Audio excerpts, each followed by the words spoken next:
बेरोजगारी, नौकरी। साल 2023 में इकोनॉमिक्स टाइम्स ने एक सर्वे की रिपोर्ट पब्लिश की। इस रिपोर्ट के अकॉर्डिंग हमारे देश में हर साल जितने भी ग्रेजुएट्स होते हैं उसमें से बस 44% ही जॉब करने के लायक है। ऐसा ही एक बयान इन्फोसिस ग्रुप की फॉर्मर चेयरमैन सुधा मूर्ति ने 2022 में दिया था। उनके अकॉर्डिंग इंजीनियरिंग करने वाले टोटल स्टूडेंट में से बस 15% ही मार्केट डिमांड को फुलफिल कर पाते हैं। बाकी के 85% के पास डिग्रीज तो है बट उनके पास टेक्निकल स्किल्स नहीं है। इंडिया टुडे की रिपोर्ट के अकॉर्डिंग एमबीए करने वाले हर 4 स्टूडेंट में से एक और इंजीनियरिंग करने वाले 5 स्टूडेंट में से और बाकी ग्रेजुएट करने वाले हर 10 स्टूडेंट में से एक ही स्टूडेंट के पास जॉब स्किल्स करने लायक डिग्री है। तो इस तरह की रिपोर्ट्स काफी सीरियस चीज को शो करती है। क्या हमारा एजुकेशन सिस्टम बस डिग्रीज बांट रहा है और समाज में अनएम्प्लॉयड यूथ को रेडी कर रहा है? भारत जैसा देश जहाँ पे आधी से ज्यादा आबादी 25 साल से कम उम्र की है, वहाँ पे 50% से ज्यादा यूथ ऐसे हैं कि उनके पास किसी भी इंडस्ट्री में जॉब्स पाने के लिए एसेंशियल स्किल्स नहीं है। अब सवाल ये उठ रहा है कि आखिर इसके जिम्मेदार कौन है? सरकार, एजुकेशनल इंस्टीट्यूशन या स्टूडेंट्स को? तो आ जाओ आज इसको डिकोड करते हैं। साल 1847 में हमारे देश में पहला इंजीनियरिंग कॉलेज खोला गया जिसका नाम था Thomson College of Civil Engineering और आज इस कॉलेज को हम आईआईटी रुड़की के नाम से जानते हैं। जैसा कि हमें पता है हमारा देश प्रगति की ओर अग्रसर है और इंजीनियर्स की डिमांड सन 2000 के बाद से काफी बढ़ गई थी। तो इंजीनियर्स की डिमांड बढ़ने के कारण हमारे देश के हर कोने में काफी सारे इंजीनियरिंग कॉलेज खोले गए, जिसकी वजह से हमारे देश में इंजीनियर्स की तादाद तो बढ़ी बट जो स्किल्स आज के ग्लोबलाइज्ड वर्ल्ड में चाहिए वो टेक्निकल स्किल्स मेजरली स्टूडेंट्स में। इसी वजह से आईटी कंपनीज ने अब फ्रेशर्स को रिक्रूट करना बंद कर दिया है।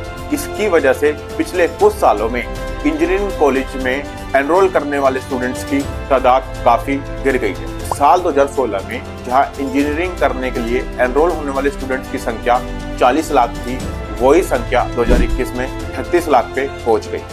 इसी की वजह से आज इंजीनियरिंग कॉलेज भी कम हो गए हैं। एज पर AICTE रिपोर्ट जहां 2017 में इंजीनियरिंग कॉलेज की संख्या 6450 थी, वही 2023 में 5868 रह गई है। अगर बात करें बाकी ग्रेजुएट कोर्सेज की तो वहां पे भी स्टूडेंट की एनरोलमेंट तो इंक्रीज हुई है पर उनको भी सेम प्रॉब्लम देखने को पड़ी जैसा कि इंजीनियरिंग स्टूडेंट्स को देखनी पड़ी और वो है स्किल्स की कमी और एम्प्लॉयमेंट का कम होना।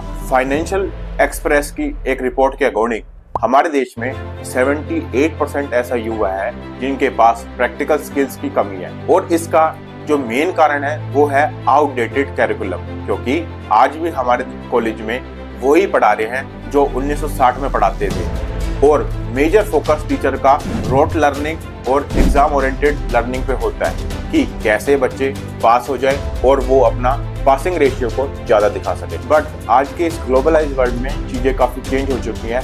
आज मार्केट नॉलेज ओरिएंटेड नहीं है बल्कि स्किल ओरिएंटेड है। साल 2020 में हमारी education industry 117 billion US dollar की थी और एक रिपोर्ट के अकॉर्डिंग यही इंडस्ट्री 2025 तक 225 बिलियन डॉलर की हो जाएगी। आज के टाइम में जो प्राइवेट इंस्टीट्यूशन का वर्क कल्चर और वर्क एथिक्स है वो कहीं ना कहीं इस सिचुएशन के लिए जिम्मेदार है। उदाहरण के तौर पे बिहार के भागलपुर जिले में तिकला माझी भागलपुर यूनिवर्सिटी में 2017 में पोस्ट ग्रेजुएशन का हिंदी का एग्जाम करवाया जाना था। जब स्टूडेंट एग्जाम देने के लिए यूनिवर्सिटी पहुंचे तो पता चला यूनिवर्सिटी पेपर प्रिंट करना ही भूल गया। ऐसे ही एक घटना 2018 में यूनिवर्सिटी ऑफ कश्मीर में हुई।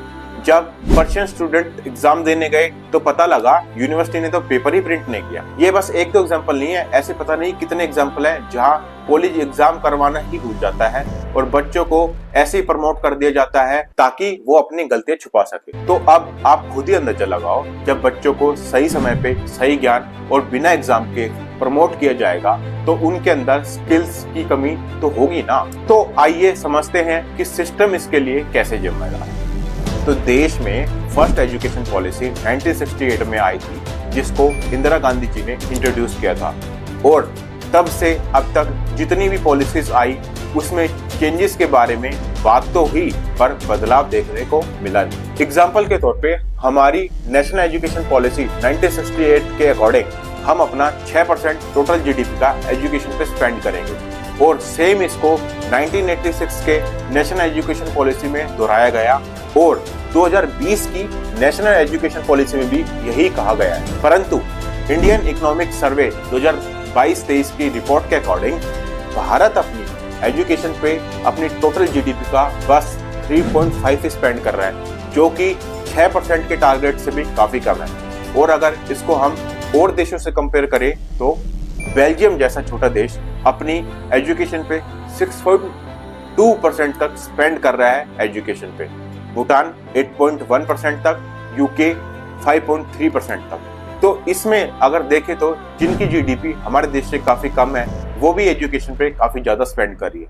नीति आयोग 2022 के एक रिपोर्ट के according India research and development पे काफी कम खर्च कर रहा है और वो उन देशों में शामिल है जो सबसे लोएस्ट है उस लिस्ट में। भारत बस अपनी जीडीपी का 0.7% ही रिसर्च एंड डेवलपमेंट पे स्पेंड करता है और अगर इसको कंपेयर करें दूसरे देशों से तो यूएस 2.9%, स्वीडन 3.2% और स्विट्जरलैंड 3.4% तक स्पेंड करते हैं अपनी टोटल जीडीपी का रिसर्च एंड डेवलपमेंट पे। और इसी का नतीजा है कि ये देश हमसे आज कितनी आगे है, बल्कि हमारे देश के पास एक यूथ एक ऐसा रिसोर्सेस है जिसको हम सही से यूज कर सकते हैं। और इसी का नतीजा है कि हमारे देश में हर 10 लाख लोगों पे 255 रिसर्चर हैं, वहीं इजराइल में हर 10 लाख लोगों पे 8,342 रिसर्चर हैं। और इसी का नतीजा है इजराइल वर्ल्ड में नंबर 1 पे है रिसर्च में स्पेंड करने पे।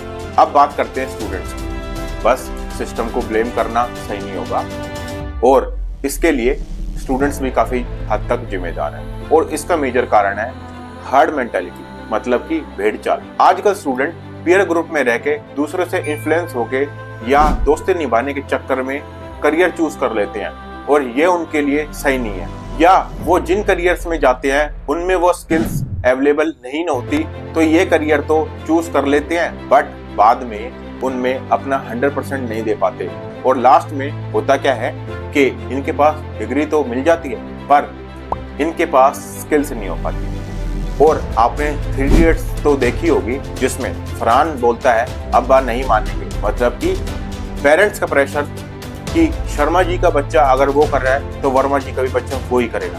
तो मैं पेरेंट्स को भी ये बोलना चाहूंगा कि बच्चों को प्रेशराइज ना करें और करियर ऑप्ट करने के चक्कर में उनको गलत लाइन में ना डालें।